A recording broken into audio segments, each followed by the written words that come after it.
अकेले जाइए, जाके खड़े होइए, भगवान से मांगिए।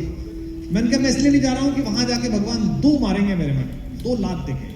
बोले आपको क्या पता? मैंने कहा मैं भगवान जी के पास जाऊंगा, भगवान जी से कहूंगा कि प्रभु मैं आपकी शरण में आया हूँ। भगवान पूछेंगे अच्छा अच्छा कोई शरीर में बीमारी है क्या? कहूँगा नहीं भगवान शरीर तो बिल्कुल स्वस्थ है। अच्छा अच्छा अच्छा, घर परिवार में किसी को कष्ट है? नहीं भगवान बड़ी कृपा है, सब बहुत बढ़िया है, सब बड़े बड़े पदों पर है।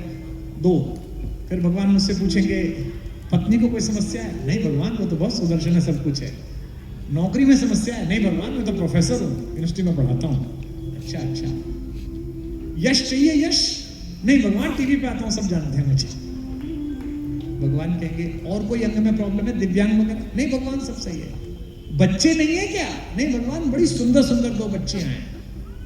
भगवान कहेंगे क्या चाहिए? मैं कहूंगा पुत्र। भगवान कहेंगे पीट कर 1 दे मिला तो और क्या चाहिए तुझे, क्या मांगने आया है?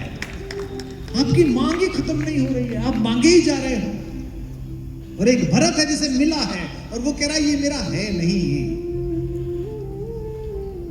जब भरत भगवान को वापस लाने के लिए गए तो देवताओं को चिंता हो गई। देवताओं को लगा कि ये तो भैया से बहुत प्रेम करता है और भैया इसे बहुत प्रेम करते हैं, कहीं ऐसा ना हो जाए कि राम भावुक होकर वापस चले आए तो खर दूषण कैसे मरेंगे, रावण कैसे मरेगा, जगत का कल्याण कैसे होगा। तो सरस्वती को बुलाकर देवताओं ने कहा कि जाओ भरत की जिह्वा पर बैठ जाओ। सरस्वती ने देवताओं से कहा तुम्हारा दिमाग खराब हो गया है? मूसो कहत भरत मति फेरो, मुझसे कहते हो मैं भरत की मति फेर दूं? सरस्वती ने कहा कि मैं पूरी पृथ्वी को भ्रमित कर सकती हूं, लेकिन पाप जिसकी परिधि के बाहर खड़ा होकर प्रतीक्षा करता है उस भरत को भ्रमित नहीं कर सकती। भरत भ्रमित नहीं। भाइयों में कंपटीशन हो रहा है, इसने ऐसी कोठी बनाई है तो मैं ऐसी बनाऊंगा, इसने इतने करोड़ की शादी की है मैं इतने करोड़ की करूंगा। इसमें क्या कंपटीशन है? कंपटीशन करना है तो भरत और राम जैसा करो। इन दोनों के बीच भी कंपटीशन हुआ। जब मिलने के लिए भरत गए तो दोनों के बीच एक कंपटीशन हुआ, एक प्रतियोगिता हुई और कौन जीता? भरत नंगे पांव जा रहे हैं।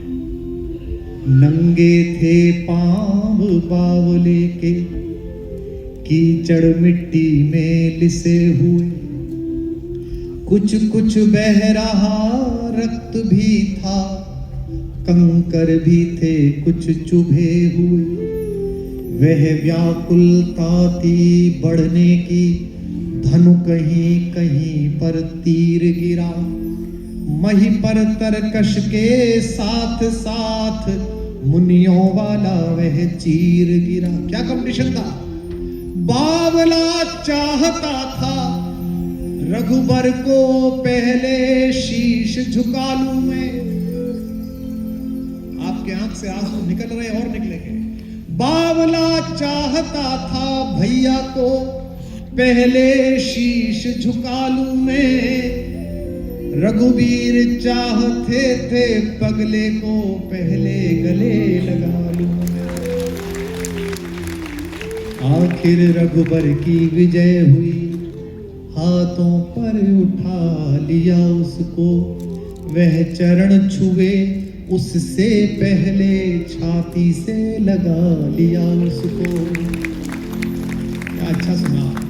जब हृदय हृदय का मिलन हुआ तो दूर विरह का ताप हुआ, सबने देखा तब चित्रकूट में ऐसे भरत मिलाप हुआ। रात्रि के समय एक पेड़ के नीचे, उटज के नीचे सब लोग बैठे, सब टकटकी लगाकर भगवान की तरफ देख रहे हैं। भरत नीचे बैठे, भरत कह रहे हैं कि चलो। राम सुन रहे हैं अभी तक। पूरी प्रकृति देखने के लिए आ गई है, देवता देखने के लिए आ गए, क्या चंद्रमा देखने के लिए आ गया। चंद्रमा भगवान को भी बहुत प्रिय है। जब राम जी पैदा हुए तो पालने में थे, भय प्रगट कृपाला दीन दयाला कौशल्या हितकारी, पूरी प्रकृति नाच रही थी, चंद्रमा उदास था। नवमी का दिन था। भगवान ने चंद्रमा से कहा लेटे लेटे कि तू क्यों दुखी है भाई? चंद्रमा ने कहा हमारा क्या है, आप जब से आए हो तब से सूर्यवंशी राम सूर्य के घर में, हमारा क्या मतलब? भगवान ने कहा दुखी मत हो, मैं सबको आनंद देने आया हूं। अगर तू दुखी है तो मैं तुझे आशीर्वाद देता हूं। मैं हूं सूर्यवंशी, लेकिन आज के बाद मेरा नाम तेरे नाम के साथ बोला जाएगा, मुझे राम नहीं रामचंद्र कहा जाएगा। तब से चंद्रमा जो चंद्रमा चमक रहा है, नीचे भगवान बैठे हैं। राष्ट्र कवि मैथिली शरण गुप्त ने लिखा, तदनंतर बैठी सभा उटज के आगे, नीले वितान के तले दीप बहु जागे, टकटकी लगाए नयन सुरों के थे वे, परिणाम उत्सुक उन भयातुरों के थे। उत्फुल्ल करौंजी कुंद वायु बह बह कर, करती थी सबको पुलक पूर्ण मह मह कर। भगवान ने कहा, वह चंद्रलोक था कहां चांदनी वैसी। अब राम जी बोले, प्रभु बोले गिरा गंभीर गूढ़ निधि जैसी। पहला वाक्य भरत से बोल रहे हैं, स्वीकार करिए। हे भरत भद्र, हाँ भैया, अब कहो अभीप्सित अपना, क्या चाहते हो, क्यों आए हो? सब सजग हो गए, भंग हुआ जो सपना। जिस बेटे को, जिस भाई को इतना दुख है कि मेरी वजह से भैया जंगल चले गए, उससे राम जी पूछ रहे हैं, हाँ भाई भरत और क्या चाहिए? भरत रोया नहीं। भरत ने कहा, बिल्कुल सही पूछ रहे हैं। हे आर्य, रहा क्या भरत अभीप्सित अब भी? अब मुझे क्या चाहिए? मुझे तो राज्य मिल गया, पाया मैंने तरुतले अरण्य। आप इस जंगल में पेड़ के नीचे बैठे हुए हैं, भाभी के पैर में कांटे चुभे हुए हैं, इसी दिन के लिए तो मैं यहां आया था। मुझे तो सब मिल गया। मुझे दुख इस बात का नहीं है कि आप मुझसे ये पूछ रहे हैं कि क्या चाहिए क्या नहीं चाहिए। अगली बात पर आप ध्यान देना। मुझे दुख इस बात का भी नहीं है कि आप जंगल में क्यों हैं। भैया, मुझे दुख इस बात का है कि मेरी मां समझ पाई नहीं समझ पाई, आप भी मुझे नहीं समझ पाए कि मुझे क्या चाहिए। भगवान ने उसे गले से लगाया और कहा, तेरे अंदर की थाह मिलेगी किसको, मैं क्या जानूं? जनकर माता भी जान न पाई जिसको। और भगवान ने जो कहा उस पर भरत के लिए जयकार उठे। 100 बार धन्य वह एक लाल की माई। राम जी कह रहे हैं, 100 बार धन्य वह एक लाल की माई, जिस जननी ने है जना भरत सा भाई। पागल सी प्रभु के साथ सभा चिल्लाई, 100 बार धन्य वह एक लाल की माई। राम ने उस रात भरत का मन भी रखा और कैकेयी का मन भी रखा। कैकेयी को कहा कि मैं जानता हूं मां तुम्हारा कोई दोष नहीं है। तो जिस बिटिया ने पूछा कि किस पात्र पर बात करूं, मुझे आपकी व्यवस्था से बड़ा आनंद है, संकोच सदा बस ये होता है कि 3 दिन में बात निबटती नहीं है। एक दिन तो कैकेयी पर बोलने के लिए चाहिए, एक दिन तो भरत पर चाहिए, एक दिन तो लक्ष्मण पर चाहिए, शत्रुघ्न पर चाहिए। राम की कहानी के सारे पात्र महान हैं। अगर लंका जीतना ही भगवान का लक्ष्य होता तो भगवान बाली को चुनते, सुग्रीव को न चुनते। देखो भाई, बाली तो रावण को पराजित कर चुका है। रावण को पराजित करके 7 बार यहां बांध के गोल चक्कर लगा चुका होता है, और बाली राम जी का भक्त भी है। लेकिन भगवान ने सुग्रीव को चुना क्योंकि बाली अनाचारी है। बाली ने अपने छोटे भाई की पत्नी को अपहरण करके अपनी पत्नी बना लिया, जो कि गलत है, मर्यादाहीनता है। इसलिए राम शक्तिशाली के साथ नहीं है, राम नीतिशाली के साथ है। जिसके साथ नीति है उसके साथ। मरता हुआ बाली भगवान से पूछता भी है कि प्रभु, मैं भी तो आपका भक्त था, आपने मुझे छुप के मार दिया। मैं बैरी सुग्रीव पियारा, अवगुण कवन नाथ मोहि मारा। मैं तो बैरी हो गया, सुग्रीव प्यारा हो गया, आपने मुझे क्यों मार दिया? वो भी छुप के मारा। भगवान ने कहा, वरदान तो मैंने ही दिया था कि जो तेरे सामने जाएगा वो उसके बल आधा हो जाएगा, इसने छुप के मारा। और तुझे मारा इसलिए क्योंकि अनुज वधु, छोटे भाई की पत्नी, भगिनी बहन, सुतनारी, बेटे की पत्नी, ये कन्या के समान होती है, चारों एक होती हैं। अनुज वधु भगिनी सुतनारी सुन सठ कन्या सम ए चारी, इन्हीं कुदृष्टि विलोकई जोई। जो इन्हें बुरी दृष्टि से देखे उसे मारने में कोई अपराध नहीं होता। ध्यान रखना, अधर्म जब जब फंसता है नीति की दुहाई देता है।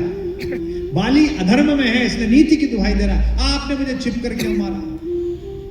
जब अपने अपने श्याम करेंगे मैं भैया तो बताएंगे कि नीति और अधर्म में क्या है। हमारे, मैं जिस प्रदेश से आता हूं वहां एक मुख्यमंत्री हैं, लोग कहते हैं कानून से नहीं चलते। किसके खिलाफ? उनके खिलाफ जो कानून तोड़ते हैं। साफ कहते हैं, इस चौराहे पर आप अपराध करते मिलो, अगले चौराहे पर यमराज भैंसा लेके आपको स्वागत करता मिलेगा। साफ राम उसके नीति के प्रवचन में नहीं फंसते।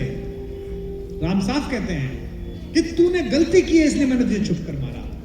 इसलिए इस पूरी कहानी को कहानी की तरह मत सुनना। जिस बिटिया ने सवाल पूछा है, इस कहानी को उसके प्रतीक के माध्यम से सुनना, इसके सिंबोलिज्म के माध्यम से सुनना, क्योंकि दृष्टियों का ही फेर है आप कैसे किसी कहानी को देख रहे हैं। मैं केवल आपकी दृष्टि में राम कथा का अंजन डालने के लिए आया हूं। राम जी को दो महिलाओं ने देखा है। एक बहुत सुंदर है, अद्वितीय सुंदरी है। एक बूढ़ी है, सुंदर नहीं है, वृद्धा है। लेकिन एक की दृष्टि में वासना है, कामना है, व्यर्थ की कामना है, अनीतिगत कामना है, और एक की दृष्टि में भावना है, पुत्र जैसी। इसलिए एक हर रामलीला में हर साल नाक कटवाती है, और एक जंगल में रहने के बाद भी कौशल्या के बाद राम की दूसरी मां शबरी कहलाती है। ये दृष्टियों का खेल है। जो लोग कहते हैं ना कि ये राम तो, और ये तो सवर्णों की बात है, तो हिंदुओं की नहीं भाई। राम का प्रतीक शास्त्र है। पूरे रास्ते राम सीधे गए हैं, केवल शबरी की जगह रास्ता बदल के गए हैं। आप देखेंगे तो शबरी से मिलने के लिए रास्ता बदला है। मतंग ऋषि के आश्रम में शबरी काम करती थी। यहां जो नए बच्चे आए हो सुनने उन्हें मैं बता दूं, शबरी शबर नामक भील जाति की बच्ची थी। जब वो 16 वर्ष की हुई तो उसके पिता ने उसका विवाह तय कर दिया पड़ोस के कबीले के एक युवराज से, राजकुमार से। बहुत भावुक थी, पशु पक्षियों के प्रति, प्रकृति के प्रति बहुत समर्पित थी, भोली थी। जिस दिन विवाह था उससे पहले दिन उसने देखा कि उसके पिता के आंगन में 300-400 भेड़ आ गई, बकरियां आ गई। तो उसने किसी से पूछा कि ये भेड़ें क्यों आई हैं, बकरियां क्यों आई हैं? तो किसी ने कहा, अरे शबरी तुझे पता नहीं कल तेरी शादी है, ये सब कटेंगी, दावत बनेगी। शबरी ने कहा कि अगर मेरी शादी ना हो तो? बोले तो नहीं कटेंगी, कौन इतना पैसा खर्च करेगा? अगर तेरी शादी ना होती तो नहीं कटती। तो शबरी ने सोचा कि एक मेरे सुख के लिए, मेरे उत्सव के लिए इतनी जीव हत्या होगी, और पिता को कैसे मनाऊं? पिता तो मानेंगे नहीं। तो रात्रि के समय शबरी घर छोड़कर जंगल चली गई। पैदल पैदल पैदल चलती रही। छत्तीसगढ़ के क्षेत्र की थी। एक जगह पहुंची तो देखा कि वहां इंद्रावती नदी में बहुत सारे ऋषि मुनि स्नान कर रहे हैं, और सामने उनकी कुटियां हैं। वो ऋषि मुनि नदी के दूसरी पार के उसमें नहाने लगे, धारा में। उनके कपड़े वहां रखे हुए थे जो उतारे हुए थे। शबरी ने पानी से सब कपड़े धो दिए, सुखा दिए, झाड़ू लगा दी, और चुपचाप जंगल में चली गई। लौट के ऋषि मुनि आए तो उन्हें कोई दिखा नहीं, लेकिन कपड़े साफ दिखे, अपनी कुटिया साफ दिखी। 15-20 वर्ष तक यह क्रम चलता रहा, कोई शबरी को देख ही नहीं पाया। एक दिन मतंग ऋषि ने देख लिया कि एक लड़की आती है, यह महिला आती है। फिर और वर्ष बीते, शबरी 70-75 वर्ष की हो गई, और निस्वार्थ चुपचाप केवल मुनियों की सेवा करती रही। जब मतंग ऋषि मरणासन्न हुए, मरने की स्थिति पे आए, पृथ्वी छोड़ने की स्थिति पे आए, पहली बार शबरी उनकी कुटिया पर आई। देखो कितनी भावुक बात मेरे मन में आई। और दरवाजे पर खड़ी होकर रोने लगी। शिष्य ने देखा कि ये कौन महिला है जो 75 वर्ष की है, महाराज को देख के, स्वामी जी को देख के रो रही है। मतंग ऋषि ने उसे पास बुलाया। मतंग ऋषि ने कहा, बेटा मैं तुझे जानता हूं, तू कौन है? शबरी ने कहा कि महाराज आप तो जा रहे हो, मुझे तो पूजा करनी भी नहीं आती, ये सारे शिष्य तो आपने दीक्षित कर दिए, मुझे तो बोलना भी नहीं आता, मुझे भगवान कैसे मिलेंगे? मतंग ऋषि का उत्तर देखिएगा और उस पर झूम जाइए। मतंग ऋषि ने कहा, इनको जो मैंने ज्ञान पढ़ाया है ना, वेद उपनिषद, हो सकता है इनमें से किसी को मिले न मिले, तू कुछ मत करना, तूने सिर्फ प्रेम और भक्ति सीखी है। ये भगवान से मिलने जाएंगे, भगवान तुझसे मिलने आएगा, यही रहना चाहिए।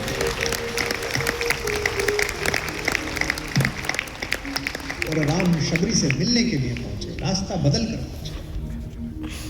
आपसे फेसबुक पर, व्हाट्सएप पर, चौराहे पर, विश्वविद्यालय में कोई मूर्ख ये कहता मिले कि भारत में सवर्ण जातियों का वर्चस्व था, तो उस मूर्ख को बताना कि हजारों हजार वर्ष पहले हमारा बड़ा ठाकुर, हमारा राघवेंद्र सरकार रास्ता बदलकर अपनी शबरी मां से इसलिए मिलने के लिए गया था ताकि भविष्य ये बात कह सके कि इस देश का निर्माण किसी एक जाति ने नहीं, सर्वोच्च कुल में पैदा हुए राम और वनवासी भीली ने मिलकर किया।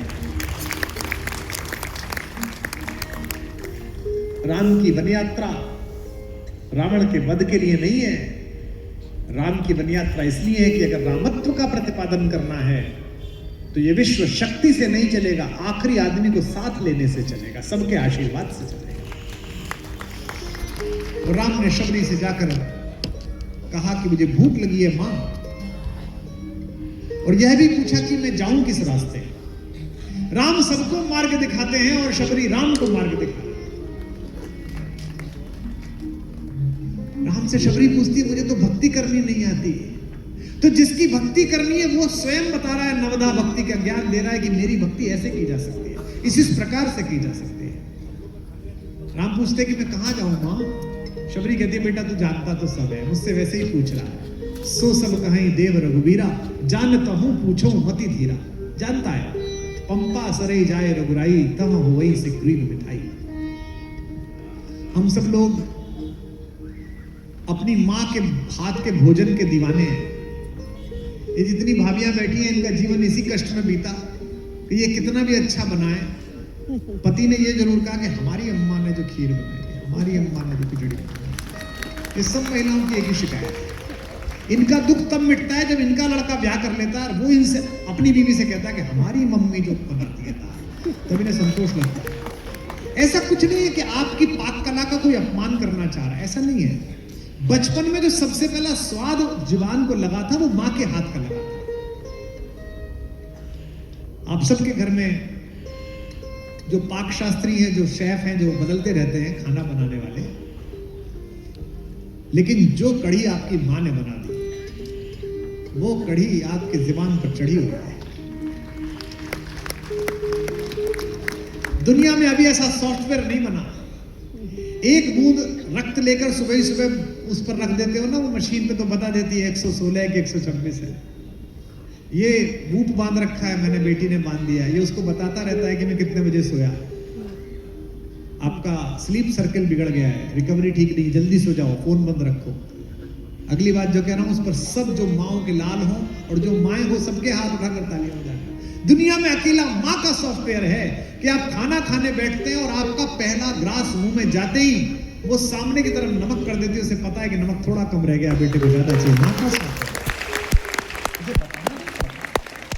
कौशल्या के हाथ से खाना खाए हुए राम को स्वाद याद आया है शबरी के हाथ, और उसका कारण भी है, दोनों एक ही प्रदेश की हैं।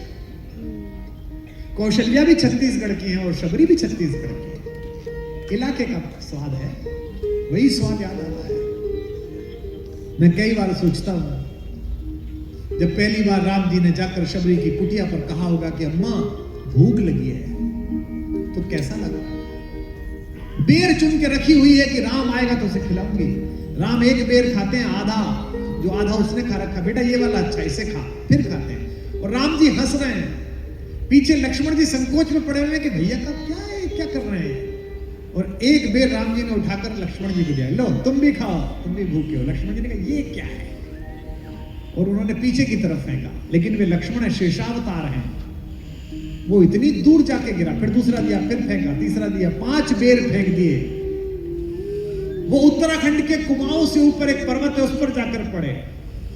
वहां एक बूटी पैदा हुई उस बेर से, और जब लक्ष्मण मूर्छित हुए तो उसी बूटी को लाने के बाद लक्ष्मण को ऊर्जा आई, होश आया। वही सब माओं के हाथ का दिया हुआ अमृत है। हमारी मां 85 वर्ष की है, तो मेरे साथ जो सुरक्षा कर्मी जाते हैं, यहाँ बंगाल पुलिस के अधिकारी बैठे हैं, तो कई बार जब सुरक्षा कर्मी जाते हैं तो वो जेब से निकाल के वो अपने बटुए में से सबको 50-50 रुपए, 100 रुपए देती हैं। दीपू उस दिन तेरे को भी दिया, तो बंगाल एनर्जी वाले उनको भी दिया। तो वो एक कोई बेचारा नॉर्थ ईस्ट का कोई हमारा साथी था सुरक्षा में, उसको पता नहीं था, तो बोला नहीं नहीं नहीं हम नहीं लेगा, हम नहीं लेगा। मैंने कहा ये जो दे रही है ना, ये हो सकता है कि 100 रुपए कभी संकट में तेरे ऐसे काम आए, तू कह के अम्मा ने दिए थे वही काम आए, क्योंकि ये प्रसाद है, आशीर्वाद है, तो मिला ऐसे नहीं। तो पहली बार कौशल्या के हाथ से बिछड़े हुए राम जी ने भोजन मांगा। आप सब भी मांगिए, आपके घर में बहुत भोजन है, लेकिन आंसू आ रहे हैं तो आने दीजिए। कुछ लोग गंगा जमुना बहा रहे हैं, अपनी आंखों से आने दीजिए। शबरी बैठी है और भगवान मांग रहे हैं। पथरीली गीली आंखों में, पथरीली गीली आंखों में भावों की सरयू लहराई। पथरीली गीली आंखों में भावों की सरयू लहराई। जब शबरी की पर्णकुटी में, जब शबरी की पर्णकुटी में अवधि में बोले रघुराई। हमका भूख लगी है माई, हमका भूख लगी है माई, हमका भूख लगी है माई, हमका भूख लगी है माई। छोटा सा पलाश का दोना, दोने में अध खाए फल हैं। दृश्य बनाइए अपनी आंखों के आगे, चाहे आंख बंद करके चाहे आंख खोल कर। छोटा सा पलाश का दोना, दोने में अध खाए फल हैं। खाने और खिलाने वाले दोनों के ही नयन सजल हैं।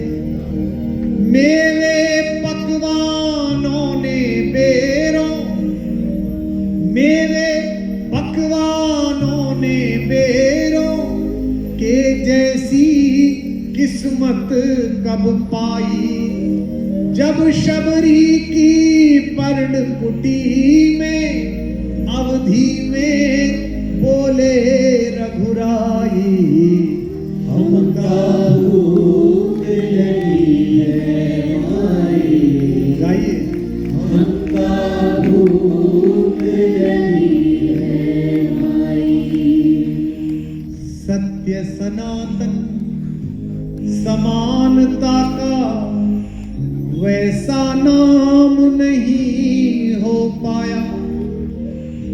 अगली पंक्ति का स्वागत करिए पीछे के आखिरी व्यक्ति तक। आपको अच्छी लगे तो बताइएगा और उस बालक को ज्ञान को आशीर्वाद दीजिए कि सत्य सनातन समानता का वैसा नाम नहीं हो पाया। और राम के बाद धरा पर कोई राम नहीं हो पाया। और राम के बाद धरा पर कोई राम नहीं हो पाया। किसने इतनी मर्यादा से, किसने इतनी मर्यादा से ऊंच नीच की रेख मिटाई। जब शबरी की पर्णकुटी में अवधि में बोले रघुराई। हमका भूख लगी है माई, हमका भूख लगी है माई। बोलो शबरी मैया की। बड़ा व्यक्ति वो नहीं होता जो पैसे ज्यादा कमा ले, बड़ा व्यक्ति वो नहीं होता जो पद बड़ा ले ले, बड़ा व्यक्ति वो नहीं होता जिसकी लोकप्रियता बड़ी हो। बड़े व्यक्ति की पहचान बता रहा हूं, जीवन में ले जाना। बड़ा व्यक्ति होता है वो जिससे मिलने के बाद आपको स्वयं को छोटा महसूस ना हो, बड़ा व्यक्ति होता है। राम से मिलता है केवट तो ऐसे लड़ता है जैसे दोस्त लड़ रहा हो। राम से मिलती है शबरी तो ऐसे बात करती है जैसे बेटे से बात कर रहे हैं। राम से मिलते हैं तो सुग्रीव तो ऐसे मजाक करते हैं जैसे मित्र मजाक करते हैं। यह बड़े व्यक्ति की पहचान है। एक प्रश्न और अंत में मैं ले लेता हूं, उसके बाद चर्चा कर लूंगा। स्वयं की आलोक है, कोई 29 वर्ष के हैं। स्वयं की प्रगति के लिए जब सोचता हूं तो चिंता होती है, खुद में बहुत सारी कमियां दिखाई पड़ती हैं, इसके बाद सक्सेसफुल कैसे हो सकता हूं। यानी कि तुम सक्सेसफुल तो हो जाओगे भाई, क्या नाम है तुम्हारा, आलोक जी, क्योंकि तुम्हें यह तो पता चल गया कि कमी है।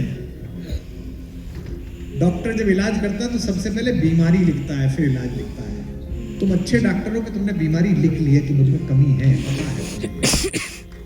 बहुत सारे लोगों को तो जीवन भर पता नहीं चलता, चले ही जाते हैं। आप किसी व्यक्ति से पूछो, कई लोगों से पूछिए, आप आज ही प्रयास करना, आप जो आज यहां आए हो ऐसे 5 लोगों से पूछना आप में क्या कमी है। वो पट्टा कमी नहीं वो बताएगा जो उसकी अच्छाई है। भाई साहब एक कमी तो मुझ में ये, मैं सबका भरोसा कर लेता हूं। अच्छा बेटा, वो आपको मतलब इतना बेवकूफ बनाएगा वो। भाई साहब मैं सबका भरोसा कर लेता हूं। अच्छा ये कमी है आपको, और क्या कमी है? एक भाई साहब मुझ में कमी है कि मैं सीधी बोल देता हूं, खराब बोल देता हूं। कमी नहीं बताएगा, स्वयं की ओर देखो। एक उंगली उठाने पर 3 उंगली अपनी ओर इशारा है। सबसे पहला स्तर है कि कमी पहचान ली आपने, पता चल गया लोग कि तुम में कमी है। अब दूसरा स्तर आता है इन्हें जानने का, इन्हें ठीक करने का। अगर क्रोध है तो क्रोध पर कैसे काबू पाया जाए, अहंकार है तो अहंकार कैसे पाया जाए, कामना है तो काम। देखो ये हर युग में हुआ है, तुम्हारे साथ नहीं होगा। देवता और असुर, देवता और दानव सदा मिलेंगे आपको। सतयुग में देवता और दानव अलग अलग लोक में रहते थे। देवता देवलोक में रहते थे, दानव दानव लोक में रहते थे। दोनों मिले और दोनों ने समुद्र मंथन किया। पहचानते चलना, सतयुग में देवता और दानव अलग अलग लोक में रह रहे हैं। त्रेता आया, भगवान राम का समय आया, देवता और दानव एक ही लोक में रह रहे हैं लेकिन अलग अलग देश में, अयोध्या में और लंका में। अब आ गया द्वापर, कृष्ण का समय आ गया, देवता और दानव एक ही परिवार में रह रहे हैं, दुर्योधन और युधिष्ठिर। और अब ये कलयुग है, देवता और दानव एक ही शरीर में रह रहे हैं हमारे आप। निर्भर इस पर करेगा कि आप देवत्व को दूध पिला रहे हैं कि दानव होने को दूध पिला रहे हैं। शिक्षा से इसका कोई लेना देना नहीं है, भले आदमी, ध्यान रखना। हमारे देश में एक बालक है, क्रिकेट खेलता रहा है, कप्तान रहा है, बहुत मेधावी, बड़ा बढ़िया। सरकार ने क्रिकेटर नहीं बनाया, अपने बल पे बना। उसने एक अभिनेत्री से शादी कर ली, वो लड़की भी बड़ी प्रतिभाशाली, किसी परिवार से नहीं थी लेकिन हीरोइन बनी नंबर 1 की। वो किसी मैच में गलत खेल गया, खेल जाता, खेल है। तो उसकी 6 साल की बच्ची के लिए अश्लील टिप्पणी करने वाले एक आदमी को मैंने रिपोर्ट कर दिया कि इसको पकड़ो कौन है। तो वो कर्नाटक में बेंगलोर में लड़का मिला जिसने टिप्पणी की थी, उसको पुलिस पकड़ के ले आई। भास्करन जी मंडी जी थे, उन्होंने मुझे फोन किया कि साहब वो लड़का पकड़ा गया, इसने ट्विटर पर उस बच्ची के बारे में, 6 वर्ष की बच्ची के बारे में आप ऐसी अशालीन बात लिख रहे हो। मैंने कहा क्या करता है? वो बेपड़ा लड़का नहीं था, वो लफंगा नहीं था, वो IIT IIM का पढ़ा हुआ था, मल्टीनेशनल में काम करता था, 6.5 करोड़ रुपए साल पर। इसका मतलब क्या है? शिक्षा से इसका कोई मतलब नहीं है। यह जो कुछ भी मैं कह रहा हूं इसका शिक्षा से मतलब नहीं है। शिक्षित होने से आपके मन में राम ज्यादा उतर आएंगे, रावण कम उतरेगा, ये बिल्कुल नहीं। अगर ऐसा होता तो सारे प्रोफेसर संत होते, सारे डॉक्टर संत होते, लेकिन उनके यहां भी दानव और उनके यहां भी देव है। यह संस्कार पर निर्भर है। आगे बैठे हुए धनी लोगों, सोफे पर बैठे हुए लोगों, पैसा कार दिला सकता है आपके लड़के को, संस्कार तो यही कार्यक्रम दिला सकता है जो मैं आपको बता रहा हूं। एक ही शरीर में देवता दानव दोनों हैं, दोनों में से किसका पोषण करना ये आपके अंदर है, और प्रतिपल भगवान से आपको प्रार्थना करनी है। मुझे डॉक्टर ने कहा कि व्यायाम नहीं कर सकते, बिजी रहते हो तो लिफ्ट का उपयोग मत किया करो। तो मैं 3री मंजिल पे रहता हूं अपने घर में, और मैं प्रति बार नीचे उतरता हूं सीढ़ी से ऊपर जाता हूं, कुछ स्टेप हो जाएंगे।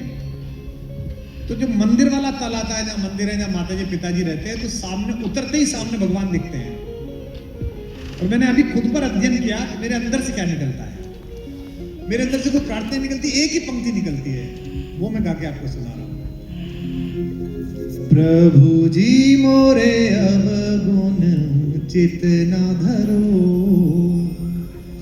प्रभु जी मोरे अवगुण चित न धरो, प्रभु जी मोरे अवगुण चित न धरो, प्रभु जी मोरे अवगुण चित न धरो, प्रभु जी मोरे अवगुण चित न धरो, प्रभु जी मोरे अवगुण चित न धरो, प्रभु जी मोरे अवगुण चित न धरो। अभी 5 मिनट पहले मैं अपने बेडरूम में किसी को मोबाइल पे झूठ बोल के आया। किसी के यहाँ शाम को पार्टी है दिल्ली में, वो मंत्री पूछ रहा है भाई साहब आ रहे हो ना? मैं उससे कह रहा हूँ यार तबीयत थोड़ी सी नाशाम लग रही है। पिताजी ने कोई काम बता दिया, झूठ है, मैंने बोला है, मुझे पता है, पर ये मुझे पता होना चाहिए कि झूठ है। तो मैं नीचे उतर रहा हूँ, किसी काम से गुजर रहा हूँ, सामने दरबार दिखाई देता है, राघवेंद्र सरकार, तो मेरे मन से बस एक ही लाइन निकलती है, मैं जानता हूँ आप बड़े पुण्यशाली लोग हैं, मैं पापी हूँ, फिर भी अगर थोड़ा बहुत कभी पाप किया हो तो मेरे साथ गुनगुनाओ। प्रभु जी मोरे अवगुण चित न धरो, प्रभु जी मोरे अवगुण चित न धरो, प्रभु जी मोरे अवगुण चित न धरो, प्रभु जी मोरे अवगुण चित न धरो, प्रभु जी मोरे अवगुण चित न धरो, प्रभु जी मोरे अवगुण चित न धरो। समदर्शी प्रभु नाम तिहारो, समदर्शी प्रभु नाम तिहारो, समदर्शी प्रभु नाम तिहारो, समदर्शी प्रभु नाम तिहारो, चाहो तो पार करो, चाहो तो पार करो, समदर्शी प्रभु नाम तिहारो। गाओ। समदर्शी प्रभु नाम तिहारो, चाहो तो पार करो,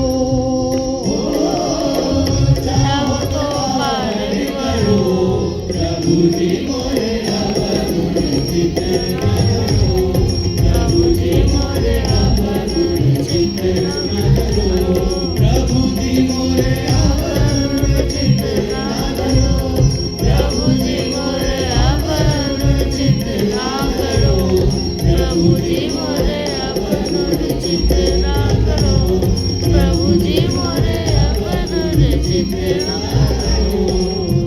एक लोहा पूजा में राखत, एक लोहा पूजा में राखत, एक घर बधिक परो, एक घर बधिक परो, एक लोहा पूजा में राखत, एक लोहा पूजा में राखत, एक घर बधिक परो, एक घर बधिक परो, यह दुविधा पारस नहीं जानत, यह दुविधा पारस नहीं जानत, कंचन खरत करो,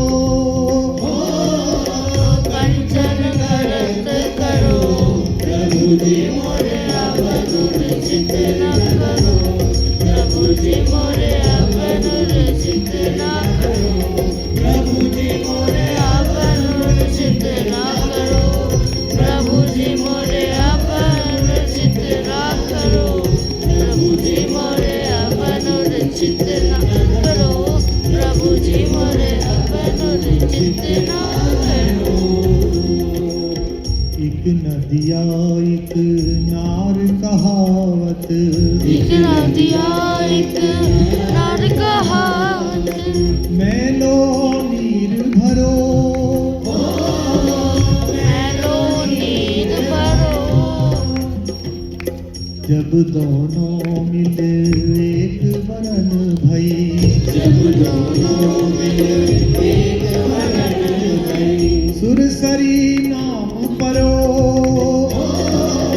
सुरसरी नाम करो, प्रभु जी मोरे अवधूत चित्त न करो, प्रभु जी मोरे अवधूत चित्त न करो, प्रभु जी मोरे अवधूत चित्त न करो, प्रभु जी मोरे अवधूत चित्त न करो, प्रभु जी मोरे अवधूत चित्त न करो, प्रभु जी मोरे अवधूत चित्त न करो। एक माया एक ब्रह्म कहावत, एक माया एक ब्रह्म कहावत, सूर श्याम झगरो, सूर श्याम झगरो, अब की बेर मोहे पार उतारो, अब की बेर मोहे पार उतारो, नहीं पन जात तरो, नहीं पंजात करो, प्रभु जी मोरे अवधूत चित्त ना करो, प्रभु जी मोरे अवधूत चित्त ना करो, प्रभु जी मोरे अवधूत चित्त न करो, प्रभु जी मोरे अवधूत चित्त न करो, प्रभु जी मोरे अवधूत चित्त न करो, प्रभु जी मोरे अवधूत चित्त न करो, प्रभु जी मोरे अवधूत चित्त न करो। बोल सियावर रामचंद्र भगवान की। जय। तो जिसने ये लिखा अभी आलोक ने कि उसमें दुर्गुण है, इसका ज्ञान होना, इसका भान होना इस उपचार की पहली सीढ़ी है। अहंकारी कभी नहीं मानता। रावण को समझाने के लिए कितने लोग आए हैं। रावण को समझाने के लिए मंदोदरी आई है। मंदोदरी कहती है कि आप गलत कर रहे हैं। माल्यवान आए हैं, मारीच आए हैं, लेकिन दोनों की नहीं मानता रावण। और अंततः पतन को प्राप्त होता है। रावण पृथ्वी पर गिर गया, युद्ध समाप्त हो गया, शाम ढल रही है, दशमी की तिथि है महाराज जी। और समुद्र के किनारे एक पत्थर पर राम बैठे हुए हैं। मंदोदरी को सूचना मिली कि त्रैलोक्य का सबसे शक्तिशाली तेरा पति। नहीं, इसे कहानी की तरह मत सुनना, ये हैरी पॉटर नहीं है, ये कोई मैजिक की कहानी नहीं है, इसमें एक एक बात का प्रतीक है। और यही दुर्व्याख्या के विषय से मूर्छित भारत की सनातन संजीवनी का उपचार भी है कि हमारे युवा ये समझें। कल भी संतजन पधारे थे, आज भी पधारे हैं। मुझ पर बड़ी कृपा संतों की है। अयोध्या के एक लोक ख्यात बड़े परम पूजनीय प्रातः स्मरणीय आचार्य हैं। उन्होंने एक दिन मुझसे कहा कि मैं आपका YouTube पर सुनता रहता हूँ, बड़ा अच्छा बोलते हैं आप, बहुत अच्छा है। मैंने कहा महाराज आपकी कृपा है। एक छोटा सा सुझाव आपको दूं। मैंने कहा संतों की तो